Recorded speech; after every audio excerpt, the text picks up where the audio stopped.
agradecemos al Señor por sus bendiciones, porque su misericordia es para siempre. Damos gracias al Señor porque nos ha acompañado. Hace 8 días comenzamos desde este sitio unas conferencias que durante todas las semanas estamos seguros de la presencia del Espíritu Santo con nosotros. Dándole gracias a Dios por un nutrido grupo de hermanos que nos acompañó durante estas noches, y estoy seguro de que esa inversión de tiempo dará sus frutos. En algunos inmediatamente, otros quizás en un plazo, pero la palabra de Dios no vuelve vacía. Que Dios pueda bendecirlos, pueda guiarnos, y que al abrir la palabra de Dios en esta mañana podamos escuchar su voz. Hoy es un día muy especial porque un grupo de 7 preciosas almas han decidido sellar su pacto con el Señor en esta mañana. Esperamos que sea el comienzo de una vida fructífera en Cristo Jesús, y que a través de ustedes muchas personas puedan ver a Cristo Jesús. Durante esta semana hemos estado hablando de un personaje. Cada noche tocamos algunas facetas de la vida de Cristo Jesús. Y realmente cuando nosotros estudiamos la vida de Jesús, cuando entendemos la profundidad de su amor, de su gracia, de su misericordia, no encontramos qué decir. Porque es tan grande su misericordia, porque es tan grande su bondad, que ha hecho todo lo necesario para que nosotros podamos ser salvos. Todo el esfuerzo divino, que no es cualquier cosa, está hecho en función de la salvación de nosotros los seres humanos. No hay nada que Dios desee más que ver a un alma entregarse a Jesús para ser salvos. Yo pudiera esta mañana resumir todo lo que hemos dicho en un solo versículo, porque todo lo que hemos estudiado durante esta semana se concentra en el inmenso amor de Dios en salvar a la raza humana. Por eso es que hay un versículo que, si ese solo versículo estuviera en la Biblia, fuera suficiente para nosotros enternecer nuestro corazón y aceptar a Cristo como nuestro Salvador personal. El libro de Juan, ahí encontramos ese versículo, y ese versículo es producto de un diálogo muy particular. Jesús de noche en un encuentro con Nicodemo. Juan capítulo 3, verso 16. No sé, la Biblia no lo dice, si fue que Nicodemo hizo un trato con Jesús para verse esa noche, o fue que él sabía que Jesús iba con frecuencia a orar a ese sitio. Y uno se imagina en la penumbra de aquella noche, no existía luz eléctrica como ahora, Es posible que haya sido una noche de luna llena. Y cuando Jesús está allá, ve que no está solo, hay una figura que lo está observando. Nicodemos era un maestro de la ley. Era un hombre que conocía las Escrituras. Pero a diferencia de muchos dirigentes religiosos, en este hombre nació una inquietud al ver las obras que Cristo Jesús estaba haciendo. Mientras la mayoría de los fariseos, dirigentes religiosos, trataban de ridiculizar a Jesús, de echar por tierra sus enseñanzas, de buscar que el pueblo fuera enemigo de él, este hombre sintió algo en su corazón que quiso buscar a Jesús. Y él comienza diciendo: Señor, mira, yo creo que tú eres enviado de Dios, porque nadie puede hacer las cosas si no está Dios con él. Y Jesús fue al grano. Y le dice: es necesario nacer de nuevo, ¿para qué? Para entrar en el reino de los cielos. Nicodemos se hizo el loco. Y le dice: ¿cómo es posible nacer de nuevo? ¿Cómo puede un hombre ya viejo entrar en el vientre de su madre y nacer de nuevo?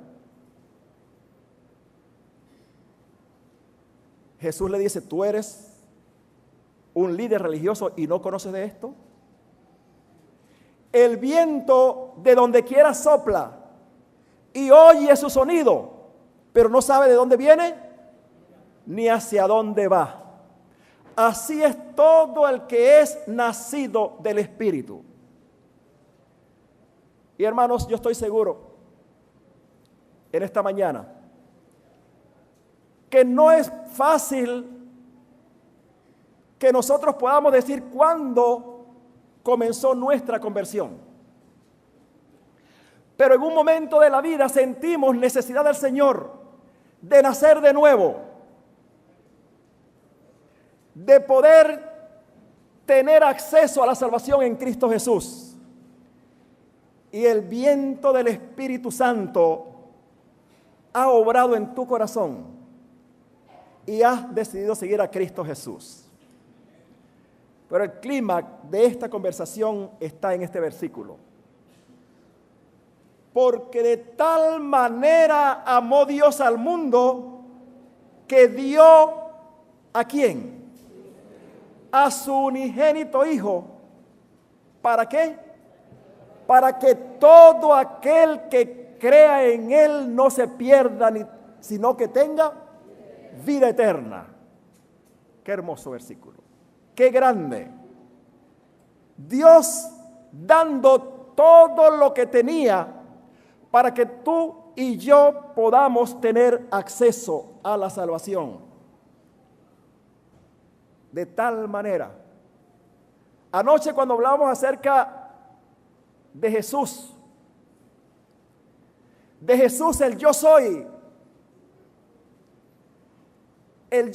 del Antiguo Testamento, el que es desde la eternidad y hasta la eternidad,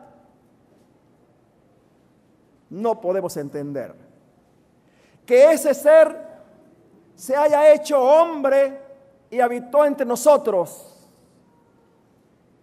y el pueblo pudo convivir con el yo soy de la historia del universo, y que nosotros podamos tener esa esperanza. Pero ¿qué debo hacer yo? ¿Qué cosa? ¿Qué preparación debemos tener nosotros, los que amamos al Señor? En el libro de Primera de Corintios, capítulo 2, verso 9, leemos un versículo que nos hace comprender esta gran verdad. Primera de Corintios, capítulo 2, versículo 9. Dice, antes, como está escrito, cosas que ojo no ha visto, no oyó, ni oído oyó, ni han subido en el corazón del hombre, son las que Dios tiene preparado para aquellos que le aman. Ayer tarde hablaba con mi hija, o anoche, ella estuvo este fin de semana en Canaima por asunto de trabajo, y me decía, tienes que ir a Canaima. Es algo demasiado hermoso e inimaginable hasta uno verlo. Y cuando nosotros vemos las bellezas que aún quedan en este mundo, y aquí la Biblia dice que cosas que ojo no ha visto, que oído no ha escuchado, que nadie se ha imaginado, son las que Dios tiene preparado ¿para quiénes? Para los que le aman. ¿Y qué significa amar a Jesús? ¿Qué significa amar a Jesús? Amar a Jesús, querido hermano, es ponerlo en primer lugar en nuestra vida. Mas buscad primeramente el reino de Dios y su justicia, y todo lo demás será añadido. Y es válida la pregunta que nosotros debemos hacernos ahora. ¿Qué es lo primero en tu vida?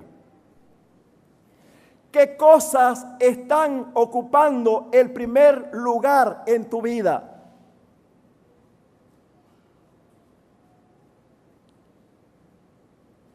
El Señor nos amó tanto, dice el versículo que leímos anteriormente, que dio lo máximo.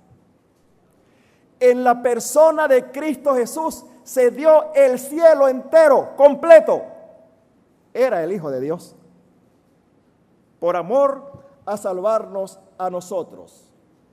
Y cuando nosotros analizamos la Biblia a la luz, más bien cuando analizamos este mundo a la luz de la palabra de Dios, creo que todos en algún momento debemos sentir la necesidad de un mundo mejor. Es posible que nuestras vidas hasta ahora hayan sido un dechado de tranquilidad, de comodidad. Pero en algún momento de nuestra existencia sucederán cosas que tienen que necesariamente hacernos levantar la vista más allá de las circunstancias de este mundo. Anoche leíamos en el libro de Apocalipsis, en el capítulo 21. Vamos a leerlo nuevamente. Capítulo 21, los versos 3 y 4 nos describen lo que el Señor quiere hacer con sus hijos. Y oí una gran voz del cielo que decía: he aquí el tabernáculo de Dios con los hombres, y Él morará con ellos, y ellos serán su pueblo. He aquí el tabernáculo de Dios con los hombres. ¿Qué es un tabernáculo? ¿Qué es un tabernáculo? Es un sitio de encuentro, de adoración con Dios. Y ahí está diciendo que llegará el día en que el tabernáculo de Dios, su presencia, estará con los hombres y morará con ellos, y ellos serán su pueblo, y Él mismo Dios será su Dios con ellos. ¿Hemos pensado lo que significa eso? ¿Hemos pensado alguna vez lo que significa estar nuevamente como raza que cayó en el pecado, otra vez delante de la presencia de Dios? Hermanos, esto es una realidad. Sigue diciendo el versículo 4 y dice que cuando eso suceda, habrá finalizado el sufrimiento, la tragedia, la angustia de este mundo. Nosotros quizás no somos testigos o espectadores de muchas cosas que suceden en este mundo. Pero cuando nosotros nos enteramos de la condición en que muchas personas viven en este mundo, vamos a comprender que es una necesidad que esto suceda. Allí dice que llegará ese día cuando Dios limpiará toda lágrima de los hijos de ellos, de nosotros, y la muerte no será más. Y no habrá más llanto, ni clamor, ni dolor, porque las primeras cosas habrán pasado. Las primeras cosas habrán pasado. Hermanos, Dios quiere hacer por nosotros grandes cosas o con nosotros grandes cosas. La palabra de Dios nos dice que el reino está preparado para nosotros. Sin embargo, somos nosotros los que debemos dar el paso. El Señor ha hecho todo lo posible para que tú estés en ese día salvo para siempre. Pero eres tú, querido hermano, el que tiene que elegir. Vamos a ir a la Biblia y vamos a ver un destello, una pequeña descripción que hace el libro de Isaías con respecto a la tierra renovada. Isaías capítulo 65. Isaías capítulo 65.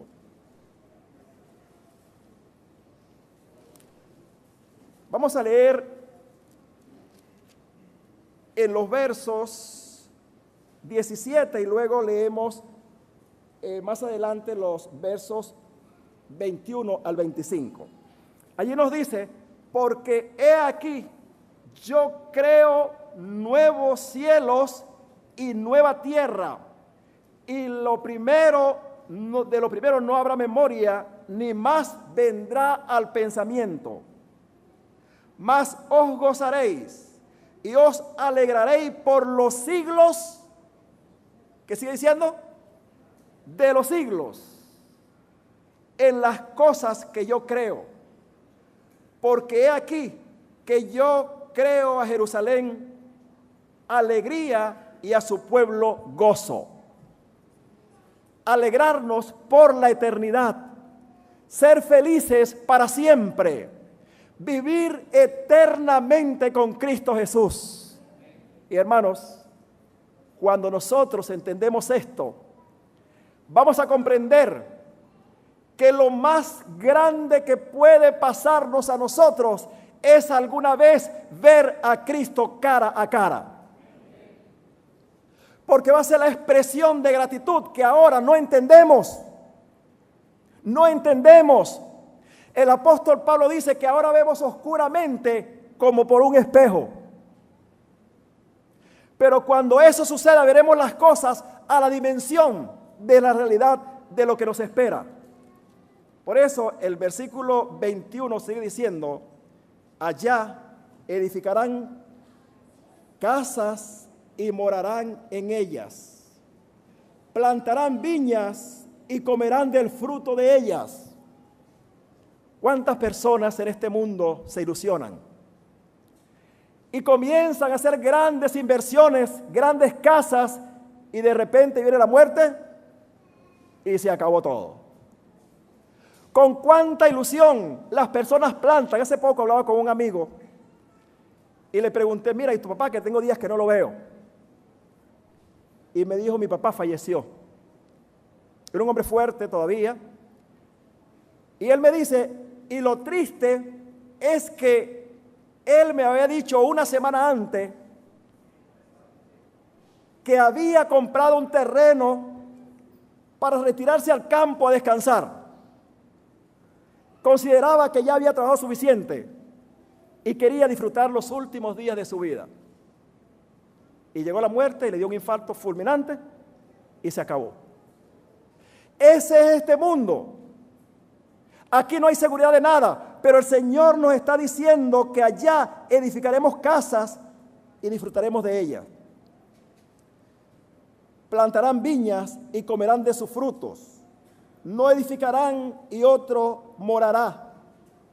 No plantarán y otros cosechará.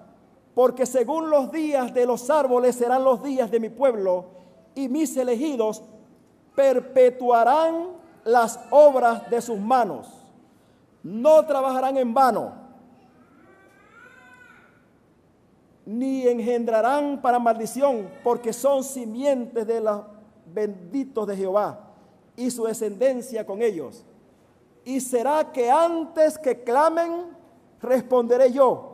Aún estando ellos hablando, yo habré oído. Ya en ese tiempo la oración no será necesaria. Hay un himno hermoso que lo cantamos con frecuencia que habla de la oración. Y ese himno dice que llegará el día que entonces me despediré de ti, dulce oración. ¿Por qué? Porque ahí dice que el Señor estará con nosotros. Porque el Señor nos escuchará y dice que antes que clamemos, Él habrá oído. Qué hermosa promesa ha hecho el Señor para nosotros. Versículo 25 y dice, y el lobo y el cordero serán apacentados juntos. No se le ocurra ahorita ponerlos juntos. Pero ahí dice que llegará el día en que el lobo y el cordero apacentarán juntos, y el león comerá paja como el buey, y la serpiente, el polvo será su comida, y no afligirán ni harán mal en todo mi santo monte, ha dicho Jehová.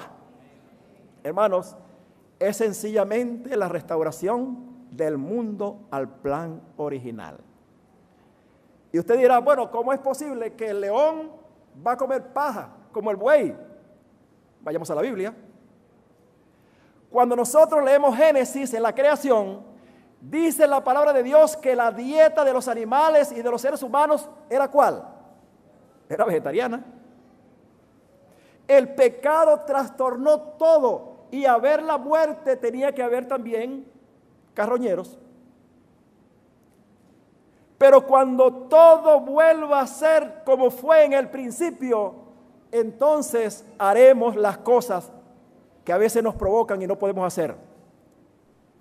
Jugar con los animales, vivir con ellos, disfrutar de su belleza sin temor. Ese día es posible, mi querido hermano, que en esta mañana escuchas la palabra de Dios. Y el Señor nos invita a que podamos estar pendientes. Pero ¿quiénes pueden morar?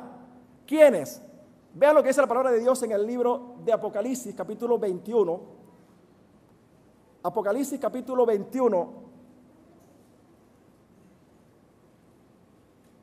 El verso 3. Apocalipsis 21, 3.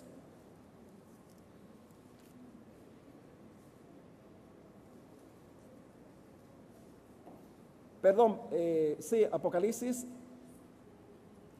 No, perdón, vamos a leer primero en Apocalipsis 22, 1 al 5. Apocalipsis capítulo 22, 1 al 5. Allí nos dice, después me mostró un río limpio de agua de vida, resplandeciente como el cristal, que salía del trono de Dios y del Cordero. En medio de la plaza de ellos había un árbol, y al otro lado del río estaba el árbol de la vida, que lleva 12 frutos, dando cada mes su fruto, y las hojas del árbol son para sanidad de las naciones. Y no habrá más maldición, sino que el trono de Dios y del Cordero estarán en ellas, y sus siervos les servirán, y verán su cara, y su nombre estará en sus frentes. Y allí no habrá más noche, y no tienen necesidad de lumbre, de antorcha, ni de lumbre de sol, porque el Señor Dios los alumbrará y reinarán para siempre jamás. Esa es la promesa de Dios. El Señor quiere, hermanos, ha hecho todo para salvarnos y ahora está de nuestra parte. Por eso durante la semana presentamos a Jesús como la única solución al problema de la raza humana. El único que puede resolver nuestras situaciones difíciles que en este mundo nos toca enfrentar. ¿Quiénes entrarán? ¿Quiénes son los que van a entrar en ese reino? ¿Qué dice el libro de Mateo capítulo 7, verso 21? Leemos lo siguiente. Mateo capítulo 7, verso 21.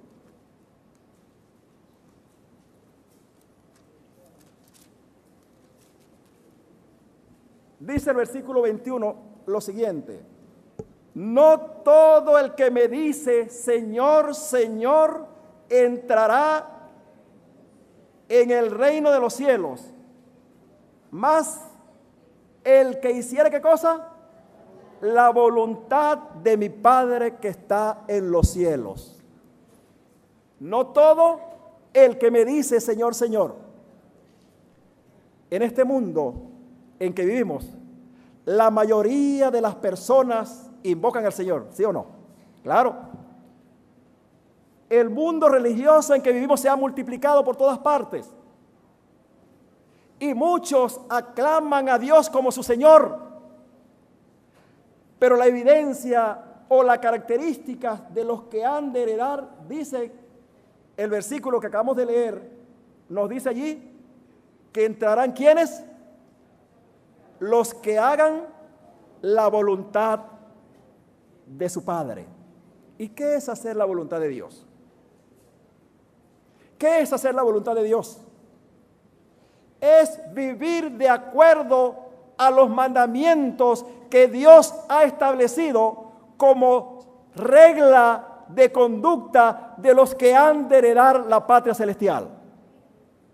Por eso es que dice ahí, no todo el que me dice Señor, Señor, porque en este mundo todo el mundo lo invoca, pero tiene que haber algo diferente en los que han de heredar la patria celestial. El libro de Isaías lo confirma también cuando nos dice en el libro de Isaías capítulo 26, verso 2, lo siguiente. Isaías capítulo 26, verso 2.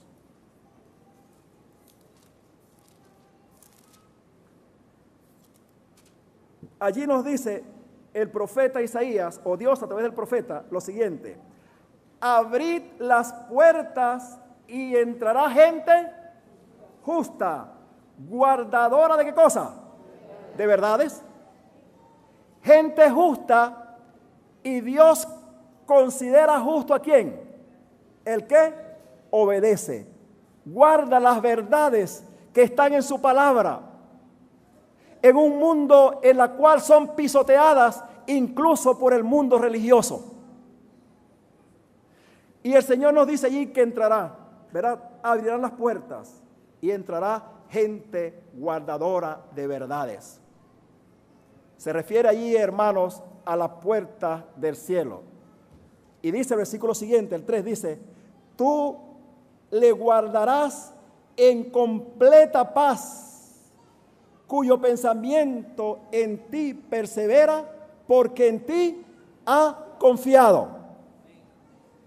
Allí nos dice que la gente que ha de entrar en la patria celestial son gentes guardadoras de verdades, y allí está diciendo, tú, ¿quién es tú? El Señor guardará en completa paz aquel cuyo pensamiento persevera en Jehová, en aquel que ha puesto su confianza en el Señor, en aquel que ha decidido entregar su vida a Cristo Jesús. El Señor está garantizando que nos dará la seguridad al que persevere para estar ese día glorioso junto con los redimidos. Ah, querido hermano, es el Señor el que nos invita a ese glorioso día. En todas estas noches hablamos acerca del llamado que el Señor nos hace. A todos nos hace un llamado. A todos los discípulos los llamó. Él oró por nosotros cuando dijo: también te ruego por los que han de creer en mí por la palabra de ellos. Y el Señor nos llama a tomar decisiones, a seguir al Señor. Nos da la oportunidad de que podamos abrir nuestro corazón al Señor. Nos habla de diferentes formas, pero entonces, hermanos, tienen que haber algo. Tiene que sobreponerse nuestra determinación, nuestra decisión sobre los sentimientos personales y mundanos de cada uno de nosotros. Es interesante cuando nosotros leemos las bendiciones que el Señor habla a los que venzan. Vamos al libro de Apocalipsis, capítulo 2, verso 7, y ahí encontramos en ese capítulo varias promesas que el Señor hace a los que venzan. En el capítulo 2, el versículo 7 dice: el que tiene oídos para oír, oiga lo que el Espíritu dice a las iglesias. Al que venciere, daré ¿qué cosa? Daré a comer del árbol de la vida, el cual está en medio del paraíso de Dios. Al que venciere. Al que venciere, al que es capaz, como dijo Jesús, de poner sus manos en el arado y seguir a Jesús a pesar de las oposiciones y la adversidad que este mundo pueda presentarnos. Y el Señor está diciendo allí en su palabra que el que venciere, Él le dará de comer, a comer del árbol de la vida, el cual está en medio del paraíso de Dios. En el mismo capítulo 2, ahora el verso 11 dice: el que tiene oídos para oír, oiga lo que el Espíritu dice a las iglesias. El que venciere no recibirá daño de la segunda muerte. Es posible que todo, es lo lógico, si Cristo lo viene antes, que todos tenemos que morir algún día.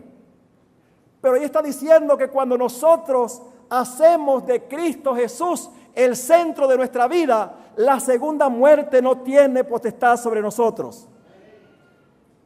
Por eso el apóstol dice que dichosos los que tienen parte en la primera resurrección, porque la segunda muerte no tiene potestad sobre ellos. ¿Cuántas cosas el Señor nos está diciendo y nos está invitando para que podamos seguir sus caminos, para que podamos avanzar en lo que Él desea que nosotros hagamos? Y hermanos, el versículo que leímos esta mañana como lectura bíblica en el libro de Apocalipsis, capítulo 7, versículo 9, 7, 9 al 10, es realmente hermoso. Allí nos habla y habla Jesús y dice: después de estas cosas miré y aquí una gran compañía, la cual ninguno podía contar, de todas las gentes, linajes, pueblos y lengua que estaban delante del trono en presencia del Cordero, vestidos de ropas blancas y palmas en sus manos, y clamaban en alta voz diciendo: salvación a nuestro Dios que está sentado sobre el trono y al Cordero. Una multitud de redimidos que nadie podía contar. Y hermanos, en esta mañana los invito a nosotros a pensar en ese día. Y nosotros debemos hoy imaginarnos a esa gran multitud que el Señor de la cual está hablando aquí. Y véase, querido hermano, en esa gran reunión. Porque eso será el comienzo de la eternidad. Será el comienzo de un mundo nuevo, de una vida nueva, de un compartir eternamente con nuestro Señor Cristo Jesús. Y en esta mañana yo quisiera invitarlos a que nosotros podamos sentir el llamado del Señor en nuestros corazones. Que podamos entender que aún en este tiempo difícil, el Señor nos ha llamado, nos está tocando nuestro corazón, porque si algo desea el Señor es salvarnos. ¿Y saben qué, hermanos? Si uno de nosotros se pierde, es una pérdida irrecuperable para Dios. ¿Saben por qué? Porque usted es único. Es como el padre o la familia que tiene, vamos a llevar unos años atrás, unos 15 muchachos. Y entonces de repente se murió uno. ¿Y qué dicen los padres? Ah, bueno, murió uno, me quedan 14. ¿Dice eso? No. ¿Por qué? Porque el que se murió era único. Nosotros somos únicos para Dios. Hay un pensamiento que dice que si una persona hubiera muerto, por una persona Cristo viene a este mundo. Espera por nosotros, desea salvarnos. Somos únicos. Dios es el Dios de las variedades. En este mundo de casi 7,000 millones de habitantes, no hay dos personas iguales. Así como en los 7 millones de kilómetros de selva en el Amazonas, no hay dos hojas iguales. No hay dos seres humanos iguales. Usted es único. Y el Señor desea verlo redimido por la eternidad. Estas palabras son fieles y verdaderas. Estas palabras, queridos hermanos, están allí para nosotros, para que nosotros podamos entender las grandes verdades que el Señor nos ha transmitido. Anoche concluimos con un versículo que quiero repetir ahora, y es uno de los últimos versículos de la palabra de Dios en el libro de Apocalipsis, capítulo 22. El versículo 20 dice: el que da testimonio de estas cosas dice: ciertamente vengo en breve. Y cuando nosotros analizamos el mundo a la luz de las profecías bíblicas, Cristo viene en breve. Porque las cosas se han cumplido. Porque todo lo que iba a suceder ya ha pasado. Porque los últimos acontecimientos serán rápidos por amor. Dice la palabra de Dios que si los días no fuesen acortados, nadie se salvaría. Y el Señor, por amor a los que han de salvarse, adelantará su viaje a este mundo a buscarnos. Qué hermoso ha de ser ese día, hermanos. Pero será hermoso si usted está allí. Si nosotros estamos allí, será un día hermoso. Y aún el Señor espera por nosotros. Yo quisiera esta mañana, ya este último día, hablar a tu corazón en nombre del Señor. Y decirte que el Señor sigue tocando tu corazón. Que el Señor ha hecho todo lo necesario para que tú te encuentres en ese día glorioso. Pero la elección está en tus manos. Como decíamos en una de estas noches, el sembrador de todos los terrenos es el mismo, ¿verdad que sí? La semilla de todos los terrenos era ¿cuál? La misma. ¿Cuál era el problema? ¿Cuál es la diferencia? El terreno. Ese es tu corazón el que acepta o rechaza esa semilla. Pero aún, hermanos, decíamos anoche o en estos días, que ese sembrador es tan generoso que no le importó lanzar semillas en corazones endurecidas. ¿Saben por qué? Porque Él tiene el poder para transformar un corazón en el cual se haya vuelto insensible. Él puede revivir en nosotros ese deseo ferviente de buscar al Señor. Por eso es que Él lanza la semilla en diferentes terrenos, porque aún ve esperanza en nosotros. Yo quiero pedir en esta mañana, si hay alguien que desea estar en ese sitio, en ese día glorioso, en ese mar de vidrio que describió Juan, cuando dice que vio esa gran multitud sobre un mar de vidrio, porque no encontraba cómo describirlo, porque no habían palabras humanas para describir lo hermoso que ha de ser vivir en el cielo y en la tierra nueva. Y lo que le quedó a él fue compararlo con la puesta de sol en el mar Mediterráneo. Y aquel mar, a la puesta de sol, los rayos reflejaban un espectáculo bellísimo. Y él, como no encontraba qué decir, dijo: un mar de vidrio. Cosas que ojo no vio son las que Dios tiene preparado para ti, querido hermano. Yo quisiera orar en esta mañana por los que con sinceridad de corazón desean estar en ese día. Yo quiero estar allí y me gustaría que todos estuviéramos allí. Hay alguien que quiere ponerse de pie y decir: Señor, yo deseo estar ese día glorioso en tu presencia. Que Dios nos bendiga y que pueda reavivar nuestra vida para que cuando ese día glorioso llegue, seamos parte de esa multitud que es como la arena del mar, que nadie puede contar y que vivirá con Cristo Jesús por la eternidad.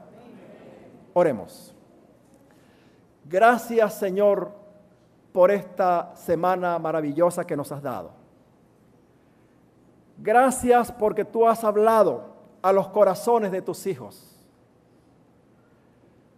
Algunos han decidido hoy entregar su vida a Cristo Jesús. Otros quieren prepararse para ese gran día. Los que ya tenemos tiempo siguiendo tus caminos, reaviva, Señor, esa esperanza en nuestros corazones. Y ese glorioso día podamos encontrarnos con nuestro Señor, contemplar su dulce rostro, y entonces apenas comenzaremos a entender el gran amor y el gran sacrificio que hizo por nosotros. Que ese día glorioso sea un día de encuentro con los seres que ya se han ido y nos encontremos con ellos para nunca más separarnos. Deseamos, Señor, ese día. Deseamos ver tu gloria. Gracias porque aún tienes misericordia de nosotros. Encomendamos nuestra vida a ti, sabiendo que eres el arquitecto de nuestra salvación y que tú obrarás todas las cosas necesarias para que finalmente lleguemos a ser parte de los redimidos por la eternidad. Nos encomendamos a ti, rogándote que seas tú el que guíe nuestros pasos en este mundo de oscuridad. Te lo agradecemos en los sagrados méritos de Cristo Jesús. Amén.